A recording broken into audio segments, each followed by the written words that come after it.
Marjorie Taylor Greene said, oh, gee, I'm spending too much time overseas.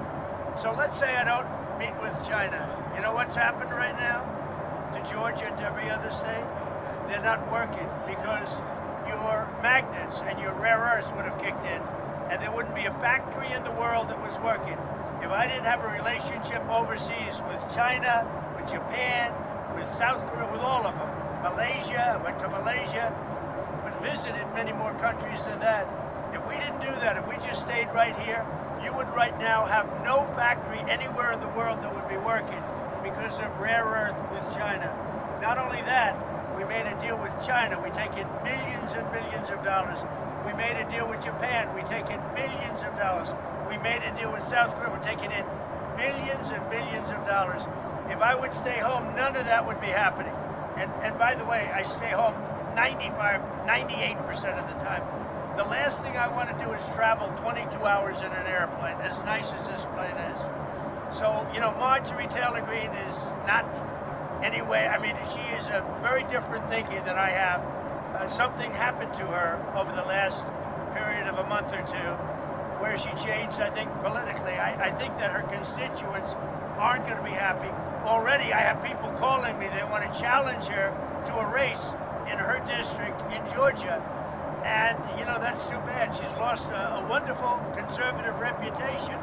But when she says, don't go overseas, if I didn't go overseas, we might be in a war right now with China. On Epstein, sir, Marjorie Taylor Greene, the congresswoman, was on CBS News. She was talking about how the files should be released. We anticipate that a vote will happen in the House.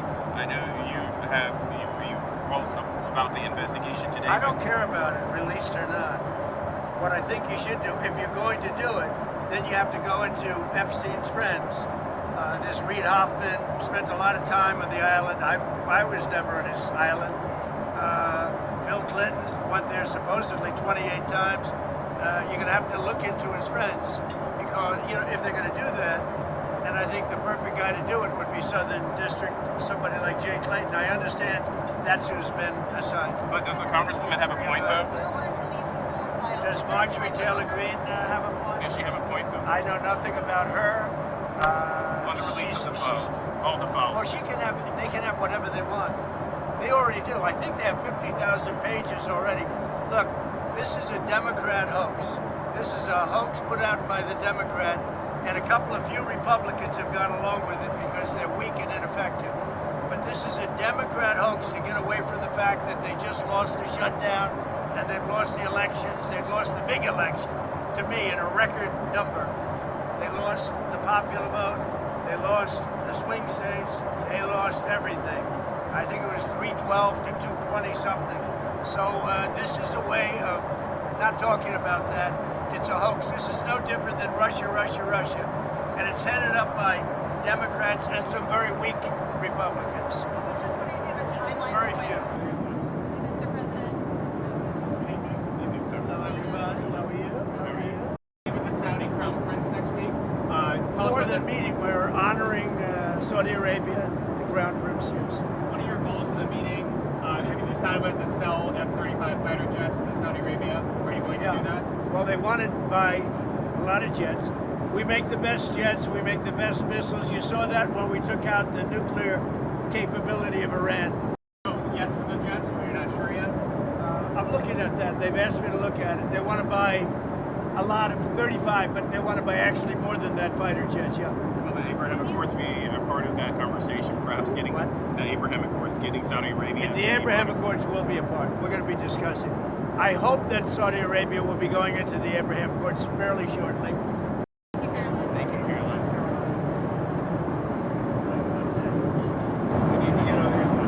Mr. President. Hello, everybody. How are you? How are you? What BBC did, nobody would even think a thing like that was done. They actually changed the words coming out of my mouth. Well, we'll sue them.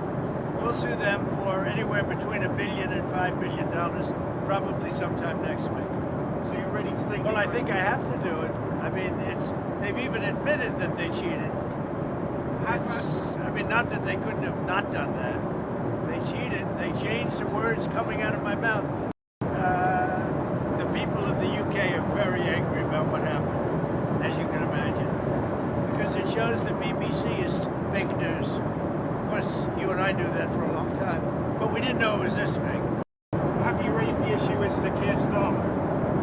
I have not, but I'll call him. I'm going to call him over the weekend. He actually put a call into me. He's very embarrassed by it. Just wondering if you have a timeline. Very for few. Timeline for when you might release more of those files. Can it be Which ones? Which- Democrats to Epstein.